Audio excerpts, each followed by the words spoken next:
보실 성경 말씀은 요한계시록 1장 12절로 20절을 보시겠습니다. 몸을 돌이켜 나에게 말한 음성을 알아보려고 돌이킬 때에 7 금촛대를 보았는데 촛대 사이에 인자 같은 이가 발에 걸리는 옷을 입고 가슴에 금띠를 띠고 그의 머리와 털의 희기가 흰 양털 같고 눈 같으며 그의 눈은 불꽃 같고 그의 발은 풀무불에 달린 빛난 주석 같고 그의 음성은 많은 물소리 같으며 그의 오른손에 7 별이 있고 그의 입에서 좌우에 날성검이 나오고 그 얼굴은 해가 임있게 비치는 것 같더라.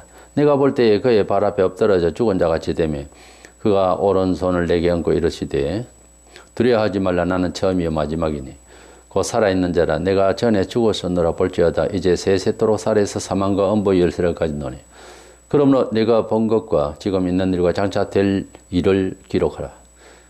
네가 본 것은 내 오른손에 7 별의 비밀과 또 7 금촛대라. 7 별은 7 교회의 사제, 7 촛대는 7 교회니라. 아멘.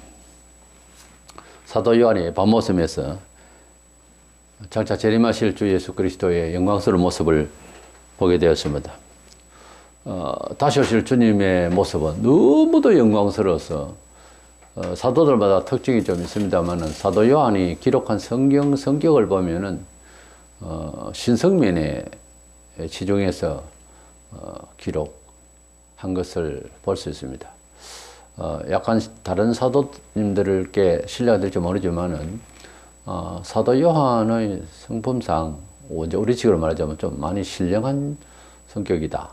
다 신령하시고 그렇습니다만은 그런 분인데도 또 산순교자로 상당히 고생을 하고 죽을 고비를 넘기고 하셨는데도 재림하실 예수님의 그 모습을 보고는 너무도 놀래가지고 쓰러져가지고 죽을 것 같이 됐었던 것을 이 본문에서 이렇게 볼 수가 있습니다. 이래서 사도 요한이 재림하실 예수 그리스도의 모습을 본 것을 보고 우리도 재림하실 예수 그리스도의 모습을 다시 한번 보면서 우리가 기다리고 있는 예수님에 대한 우리의 그리움이나 또는 신앙으로 살아가는데 인내나 또는 우리가 자랑하고 선전하고 우리 자부심을 가져야 할 예수 그리스도의 영광을 지금 사도 요한의 본 것처럼 그렇게 여기고 사는 데 힘을 얻고자 합니다. 먼저 예수님께서 사도 요한에게 나타나신 이 배경에 대해서 사도 요한의 그 정황을 보면 사도 바울 같은 경우에 보면 예수님을 만날 때에 예수교를 핍박을 하고 다니면서 다메섹으로 가는 그 도상에서 음성과 함께 정오에 햇빛보다 더 밝은 빛으로 빛을 비추시면서 음성이 들렸습니다. 그는 예수님을 만났다고 말하고 있습니다. 고린도전서 15장 8절 맨 나중에 만삭되지 못하여 난 자와 같은 내게도 보이셨느니라 이렇게 보이셨다라고 했습니다만은 사도행전 9장에 보면은 그가 예수님의 자세한 모습을 보았다 그렇게 되어 있지는 않고요. 빛난 모습과 함께 예수님 음성이 들린 그래서 예수님을 만났다 그렇게 말하고 있습니다. 그러나 사도 요한은 재림하실 예수 그리스도의 영광스러운 모습을 아주 상세하게 보고 기록을 하게 된 거예요. 주님께서 나타나셨는데 7 금촛대 사이에 나타나셨어요. 그리고 예수님께서 이 지상에 재림하실 때의 또 광경과 모습은 계시록 19장에 나중에 그 모습이 보입니다만 여기는 예수님 자신의 영광스러운 외모에 대해서 상세히 기록을 하는데 거기에서 우리에게 신앙적으로 들려주는 영적인 메시지가 있습니다. 우리 예수님의 그 영광스러운 모습은 곧 사람들로 하여금 함부로 볼 수 없는 단순히 뭐 근엄하다든지 그런 정도가 아니고 너무도 영광스러운 모습이고 그 영광스러운 얼굴 이목구비와 그 몸 자체에서 발산하는 것이 그 빛들과 모양들이 의미를 던져주고 있기 때문에 단순한 모양이면은 불신자들도 예사로 볼 수 있을 거예요. 그러나 어떤 거룩한 힘 있는 의미를 던지고 있기 때문에 두려운 거예요. 일반 사람이 볼 때. 본문 12절 3절에 7 금촛대를 보았는데 촛대 사이에 인자 같은 이가 있다고 그랬어요. 당시에는 초가 없었고 촛대라는 번역은 잘못됐다고 봐야 하겠죠. 그래서 등잔입니다. 7 등잔이라고 하면 구약시대에 성막 안에서 이렇게 생긴 데서 7개가 뭉치로 이렇게 등잔이 되어 있는 것을 연상할 수가 있어요. 그래서 7 등불이라고 할 때는 하나, 둘, 셋 이렇게 따로 있는 것이 아니고 이렇게 뭉쳐져서 빛나는 그런 7개의 뭉치의 한 뭉치로 되어 있는 등잔을 말합니다. 그 사이에 예수님이 이렇게 나타나신 거예요. 그 불빛 가운데서. 출애굽기 25장 37절에 보면 등잔 7을 만들어 그 위에 두어 앞을 비추게 하며 그랬어요. 또 뭐 여기는 또 등잔이라고 번역하고 하여튼 촛대가 아니고 등잔으로 번역을 해서 읽기 바랍니다. 7 등잔이 우리에게 주시는 영적인 메시지는 뭔가 하면은 성막 안에 어둡잖아요. 이렇게 막 안에. 그래서 7개 뭉치로 되어 있는 등잔을 늘 피웠는데 불빛을 피웠어요. 그게 떡을 전설하고 이렇게. 그랬는데 그 7 등잔, 7이라는 것은 원래 완전하다는 의미가 있고 빛은 세상을 영적으로 비추는 것이다. 그래서 교회를 세상을 어둡게 볼 때에 교회는 세상을 비추는 빛이다. 이런 뜻이 있어요.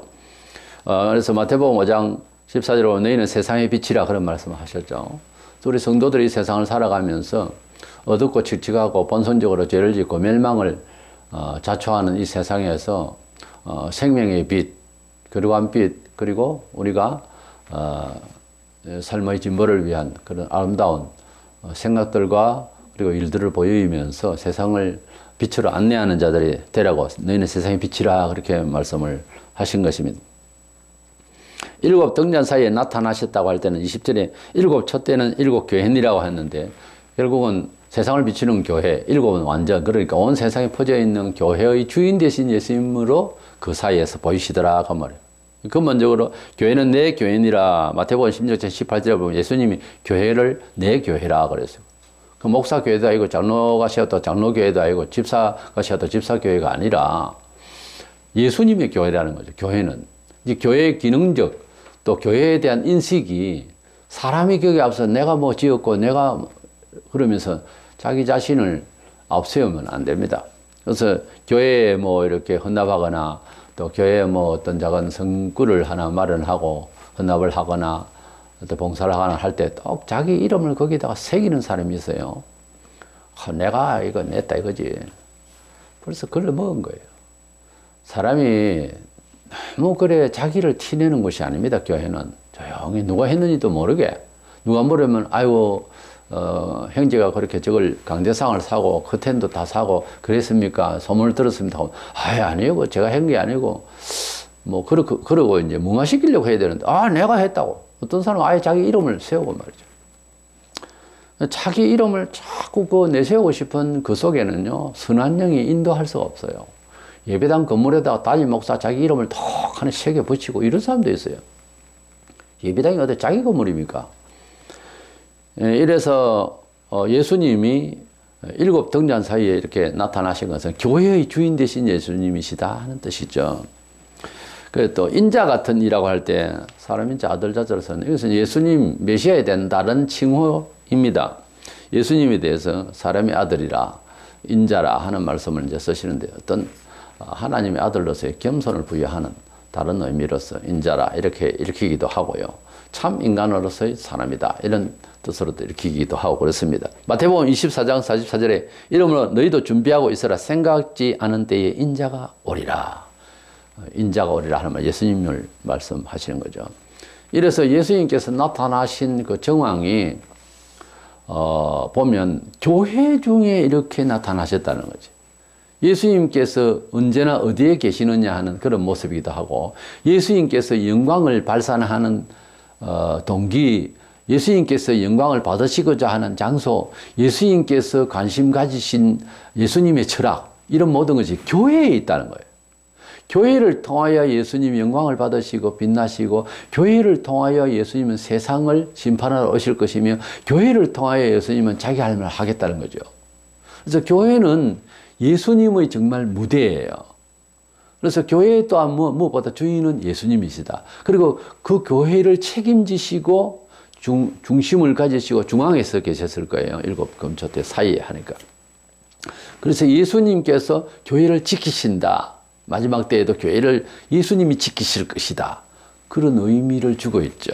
이래서 일곱 금초 때 등잔 사이에 나타나신 예수님의 그 광경은 사도 요한이 볼 때에 그런 의미를 던져주고 있었고, 그 예수님의 모습이 얼마나 영광스럽던지 바로 쳐다보기에는 그 오라와 그 위엄과 그 영광스러움 앞에서 쓰러지고 말았는데, 유목구비의 그 모든 모습들을 다시 한번 보면, 두 번째로 우리는 영광스러운 그 모습을 살펴보고자 합니다.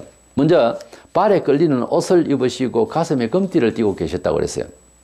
보면 13절에 발이 끌리는 옷을 입고 가슴에 금띠를 띠고, 이런 모습은 구약의 제사장들이 옷을 입을 때 발에 끌리는 옷 그리고 가슴에 금띠, 이런 내용이 이제 살펴볼 수가 있는데요.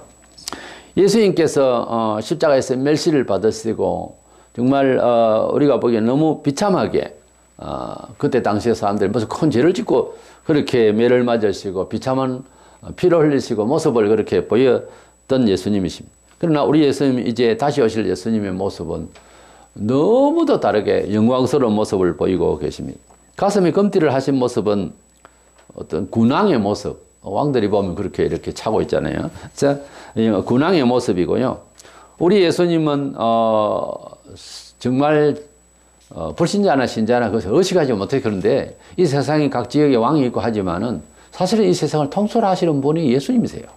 예수님이 온 세상을 통갈하시는 만왕의 왕 중의 왕이십니다. 다음에 재림하실 때에는 실제로 왕 중의 왕으로서 내려오실 것입니다. 그래서 예수님의 모습에서 우선 이목구비를 보기 전에 발에 걸리는 옷을 입고 금띠를 띠고 있는 이런 모습 앞에서 사도 요한은 정말 크게 감동을 받고 놀랬다 하는 것입니다.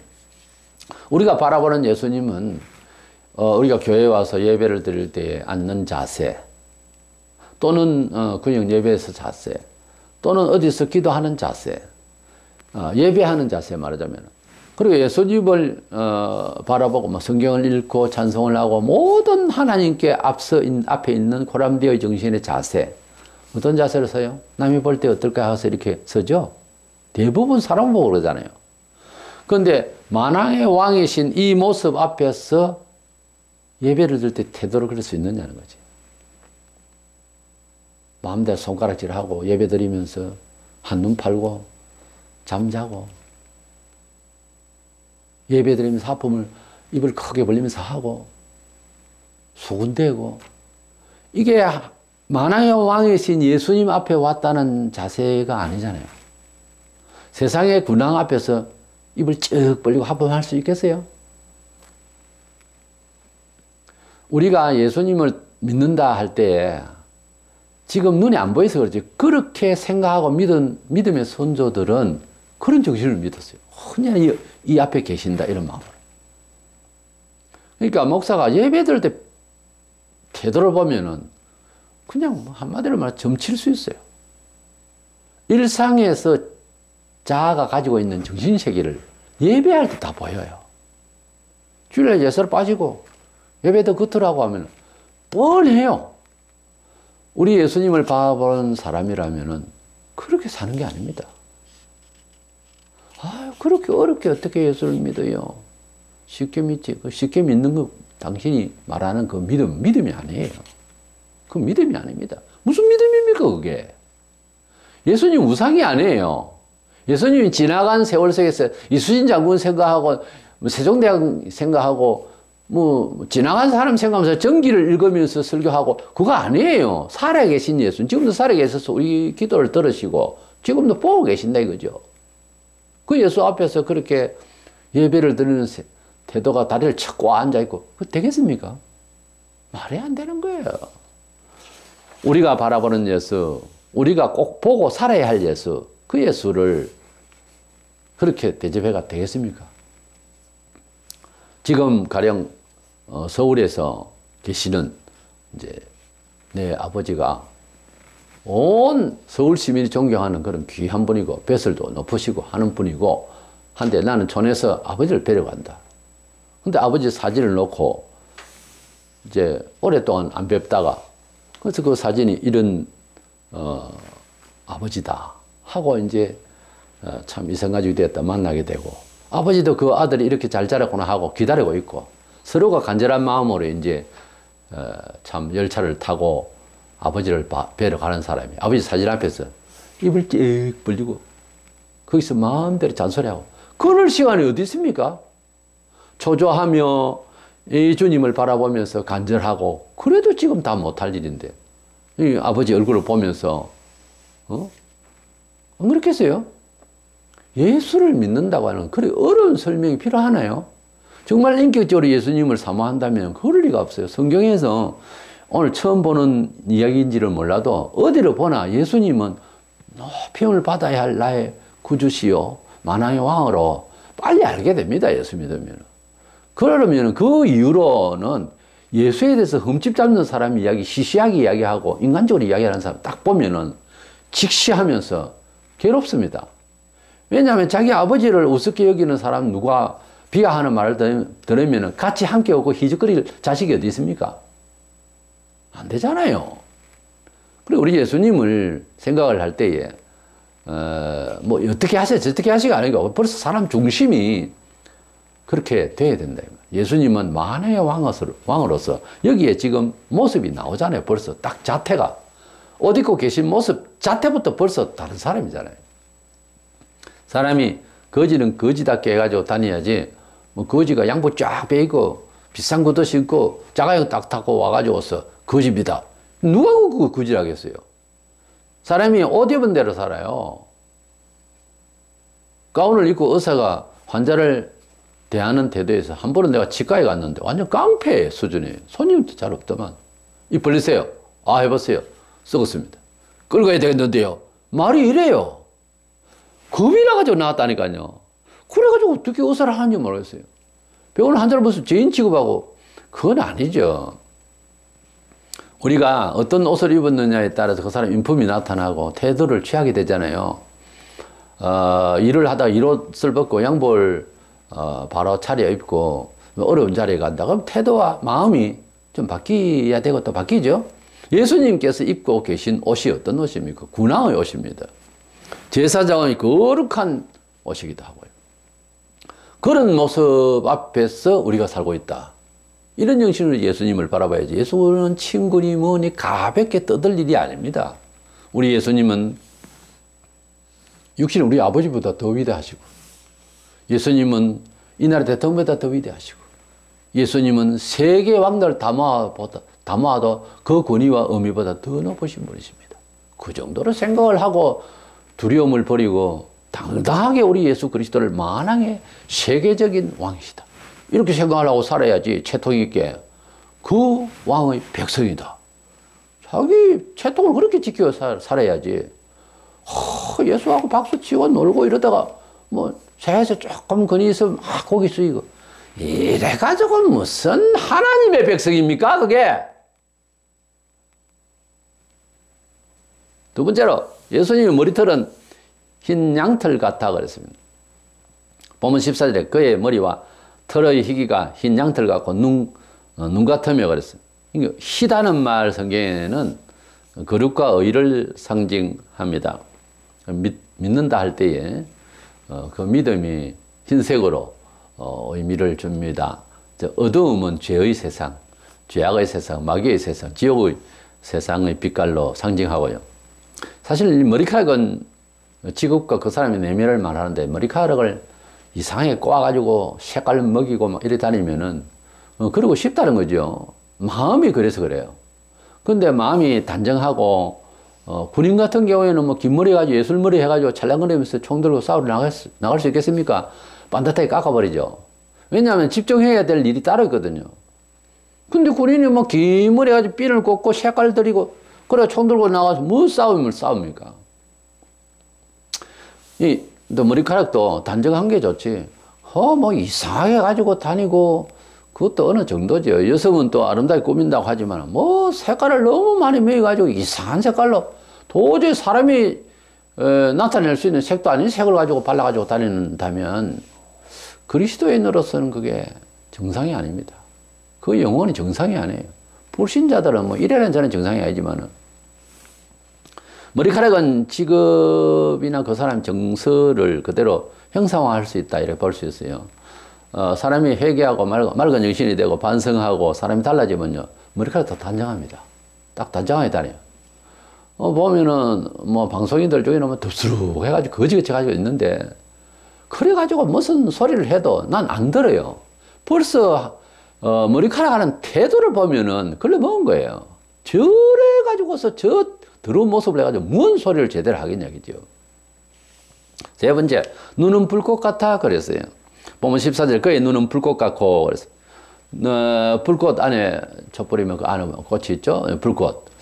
그런데 꽃 같은 그 불꽃 같다고 하는 눈빛을 봤는데 불꽃 같은 눈빛이었다는 말은 아주 뚜렷하게 제대로 분석 능력과 완전한 판단으로서의 시각을 가졌다 이 말이죠. 여기에서 우리에게 주시는 메시지는 교인의 눈이 뭐 시장에서 며칠 된 동태눈 같이 죽은 눈과 희미하면 안 됩니다. 교인은 눈이 살아있어야 돼요. 불신자는 모르겠고 성도는 눈빛이 살아있어야 됩니다. 보통 우리가 세상에 성공하거나 또 지성이 있거나 또 평소에 책을 읽고 또는 열심히 살고 하는 사람의 눈빛들이 살아있어요. 사람이 딱 보면 먼저 눈을 먼저 보잖아요. 사람은 첩이 딱 달 때 볼을 봅니까? 턱을 먼저 봅니까? 눈을 먼저 보잖아요. 탁 쳐다보면서 눈을 보잖아요. 근데 눈에는 마음의 창이라고 창 안으로 속 보면 방 안에 뭐가 있다는 걸 볼 수 있잖아요. 낮은 창이면. 마음의 창이라고 눈빛 따라서 그 사람의 마음의 정서가 되어 있는 거예요. 눈이 풀어져 있으면은 정신이 풀어져 있는 거죠. 그렇지 않습니까? 눈이 슬프면 속에 뭔가 슬픈 소식을 갖고 있는 거죠. 눈이 제글제글 웃고 만족하고 감사하고 있으면 뭔가 좋은 일이 있는 거예요. 근데 신자의 눈빛이 사람 잡으려고 그러고 사람을 내 안목에 넣으려고 그러고 똑하게 뜨고 있으면 그것도 좀 안 맞잖아요. 눈빛이 열기를 충만하고 열심으로 충만한 눈빛하고 상대방을 제압하려고 하는 눈빛하고는 다릅니다. 조복들이 그렇게 눈을 빼딱하게 뜨고 사람을 쳐다보는 거지 교인이 그렇게 봐서는 안 돼요. 눈은 가능한 어린아이처럼 맑은 눈이 좋아요. 눈매를 그렇게 자꾸 만들어가는 게 좋죠. 꼭 만들려면은. 비둘기같이 약간 젖어 있는 듯 그렇게 맑은 사슴 눈같이 그렇게 눈이 좀 좋아야 합니다. 짜리보고 하는 눈빛은 안 좋아요.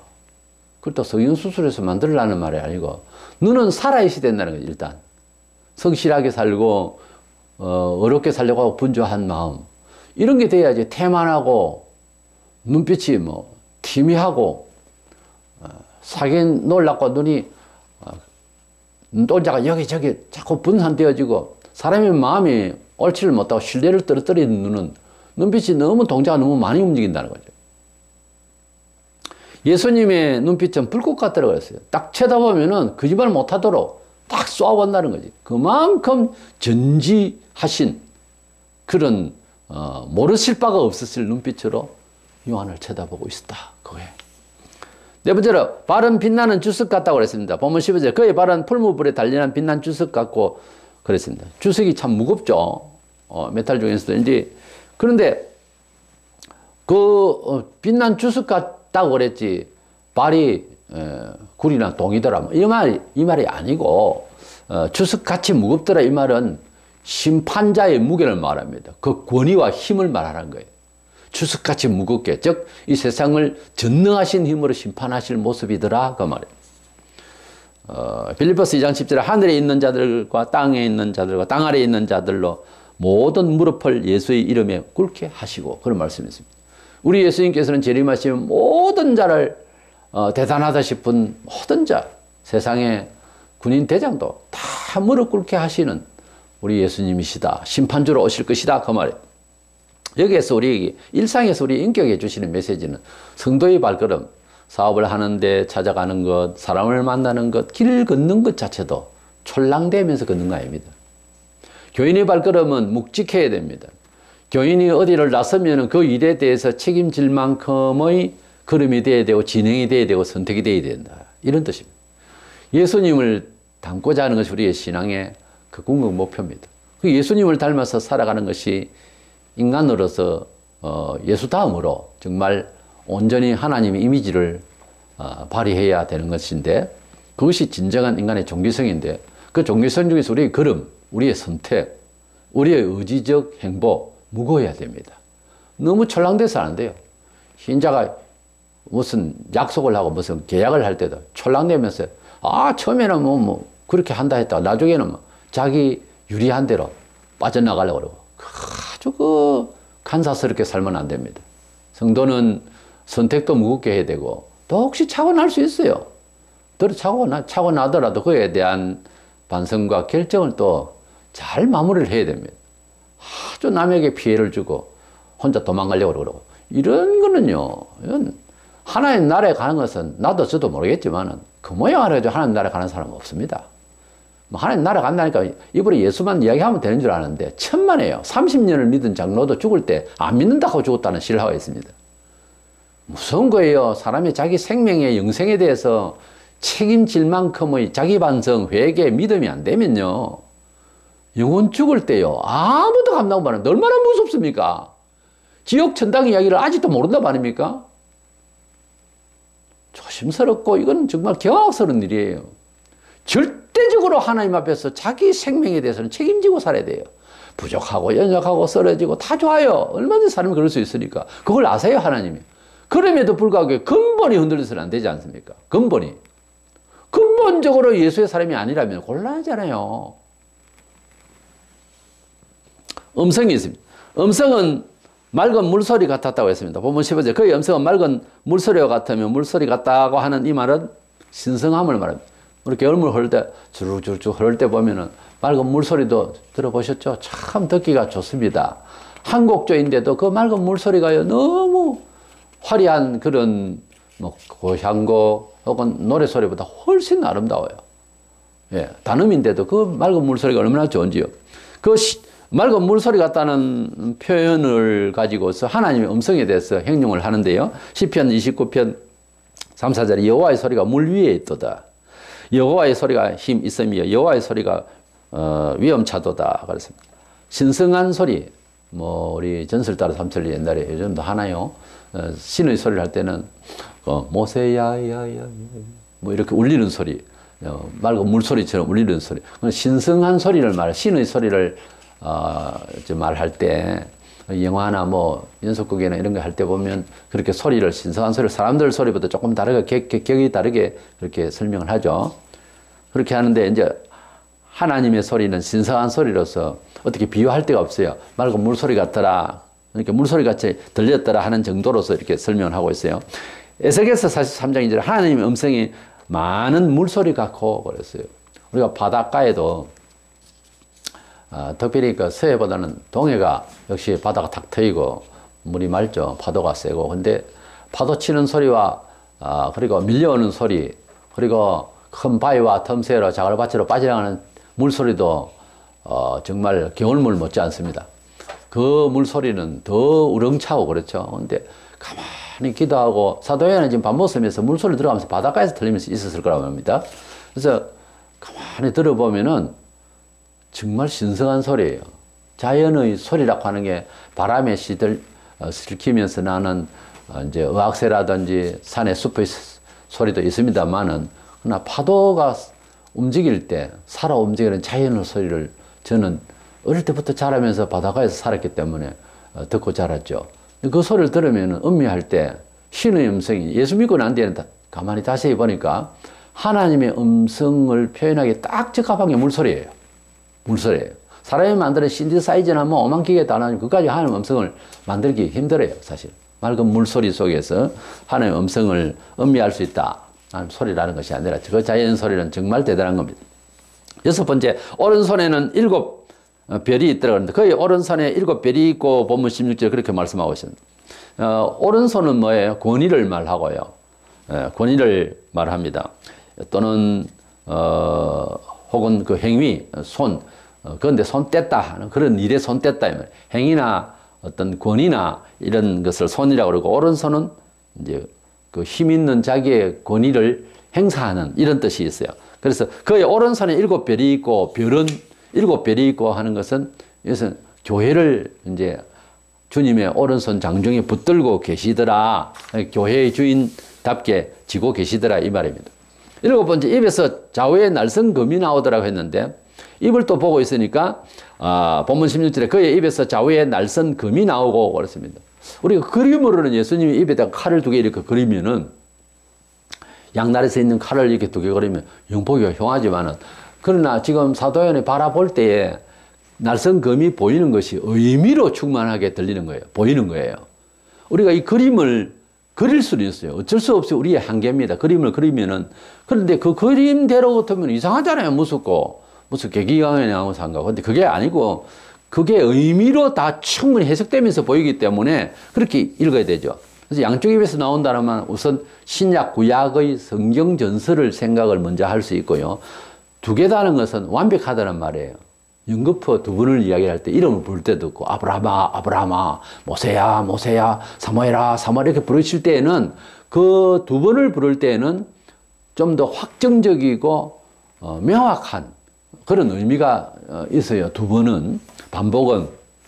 그래서 좌우에 날선 금이 나온다 그랬는데 성경상 금을, 칼을 이런 것을 성경 말씀, 하나님 말씀에 비유하기도 합니다. 히브리 4장 12절에 하나님의 말씀은 좌우에 날선 어떤 금보다 예리하여 그랬어요. 에베소 6장 17절에 구원의 투구와 성령의 금, 곧 하나님 말씀을 가지라. 하나님 말씀을 성령의 금이라고 그랬어요. 요한복음 12장 48절에 나를 저버리고 내 말을 받지 아니하는 자를 심판하실 리가 있으니 곧 내가 한 그 말이 마지막 날에 그를 심판하리라. 하나님의 말씀이 우리를 심판할 것이다 그랬어요.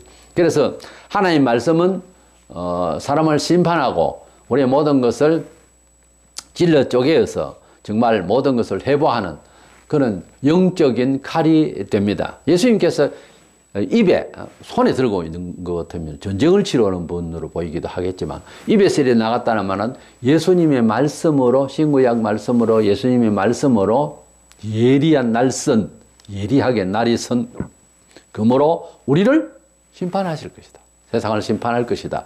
입에서 나오는 예수님의 진리의 말씀으로 세상을 심판하실 그런 분으로 보이더라. 이렇게 읽혀져야 됩니다. 금을 이렇게 물고 있는 무서운 분으로 읽지 말고. 여덟 번째, 얼굴은 힘있게 비치는 해와 같았다고 그랬어요. 본문 16절에 그 얼굴은 해가 힘있게 비치는 것 같더라.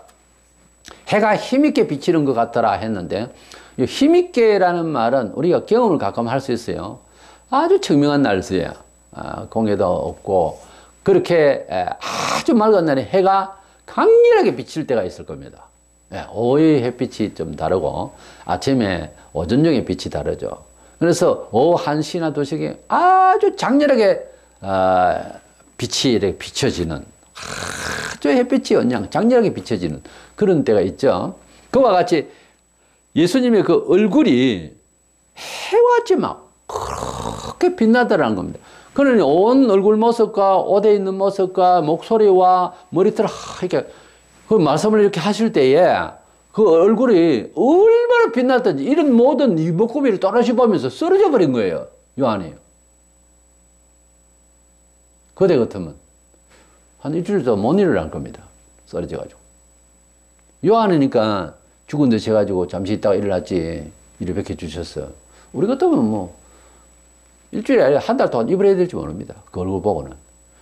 불신자들이 하나님 보여주면 믿겠다 하면 그 자리에 죽어요. 보여주면. 보여줄 수 있다면 우리가. 얼마나 건망스러운지 사람은 그렇게 말을 함부로 해요. 사도 요한이 얼마나 훈련을 받았습니까? 노년까지. 믿음을 그 어떻게 지켰습니까? 그래도 그분을 주님을 직접 배우니까 쓰러진 거예요. 이런 모습 앞에서.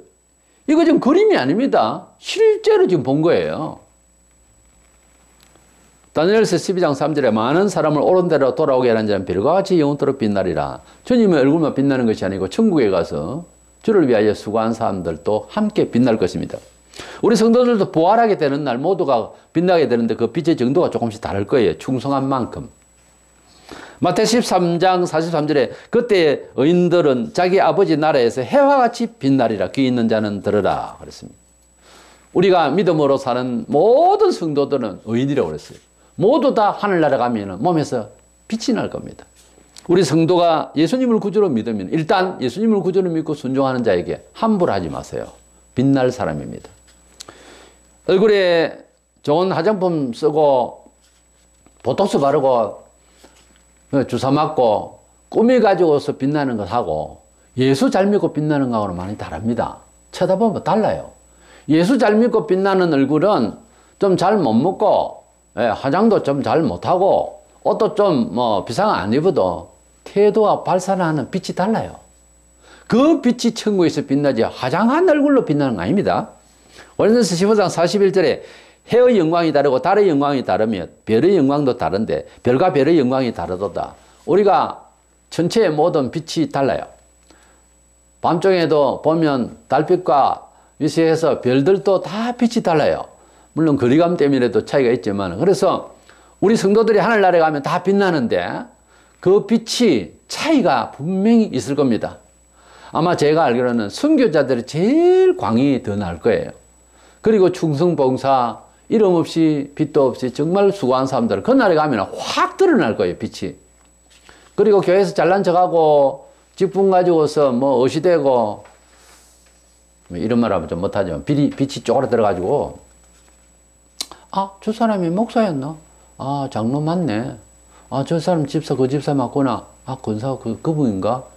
겨우 알아볼 정도 되면 곤란하지만 그런 건 알겠지만은 차이라도 뭐 그렇다는 겁니다. 저 사람이 왜 저래 빛날까? 이럴 사람도 있고요.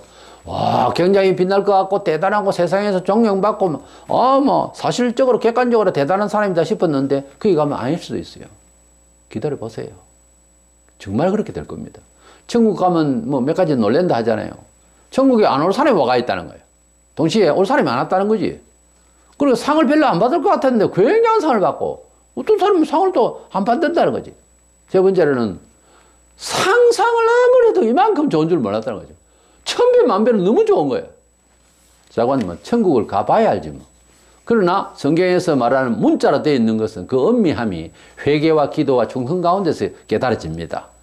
우리는 직접 보게 된 사도 요한처럼 우리 예수님을 직접 보는 일이 특이하고 힘들지만 우리 하나님 말씀을 이렇게 음미하면서 함께 사도 요한처럼 놀랄 정도로 우리 주님을 그렇게 우리가 대접하고 그런 분으로 알고 우리가 채통을 짓고 그분의 친구요, 그분의 자녀요, 그분의 식구다 생각을 하면 얼마나 우리가 권위가 올라가겠어요, 스스로.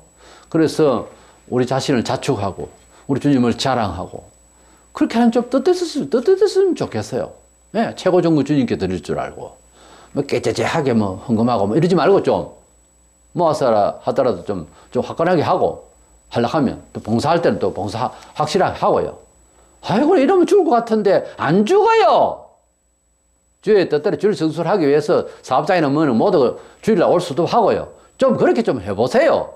나의 왕 대신 주님의 모습을 생각해 보세요. 어떻게 살아야 될지. 세 번째로 우리 예수님의 모습은 그랬습니다. 이런 모습이 있었고 사망과 음부의 열쇠를 가지신 심판주로서 오셨다는 것을 마무리를 하고 있는데요. 18절에 사망과 음부의 열쇠를 가졌다. 이것은 악의 무리, 지옥의 무리, 지옥의 세력, 죄악의 세력의 사람들을 컨트롤할 수 있는 키를 가지고 계신다. 그 키를 가지고 와서 심판할 것이다. 그런 뜻이에요. 그러니까 예수님 따로 있고 악의 무리, 악한 사람, 아주 나쁜 사람은 따로 아니에요. 예수님 붙들고 계신다는 거죠. 예수님 붙들고 계시니까 지금도 우리는 어떻게 생각해야 된다? 예수님 손 안에 다 있다. 그러니까 예수님께 의뢰를 해야 되는 거예요. 저도 마음을 상당히 괴롭히는 사람이 뭐 한두 사람이 아니었습니다. 근데 최근까지 괴롭히는 사람이 있었고 지금도 여전한 사람도 있어도 그 사람을 상대로 해서 내가 어떻게 할 수가 없어요. 하나님의 장족이 있으니까요. 그래서 하나님께 기도하고 그렇게 살기로 하고 그러면 참 마음 편해요. 주님께서 주시는 은혜가 또 따로 있고요. 19절에 그러므로 네가 본 것과 지금 있는 일과 장차될 일을 기록하라. 그래서 본 것은 예수님 모습이고요. 지금 있는 일은 당시에 있었던 아시아 7교회 그런 교회에 이제 이 계시록을 이제 써서 보내라고 하셨고 장차될 일이란 세상의 마지막에 되어질 일에 대한 내용들이죠.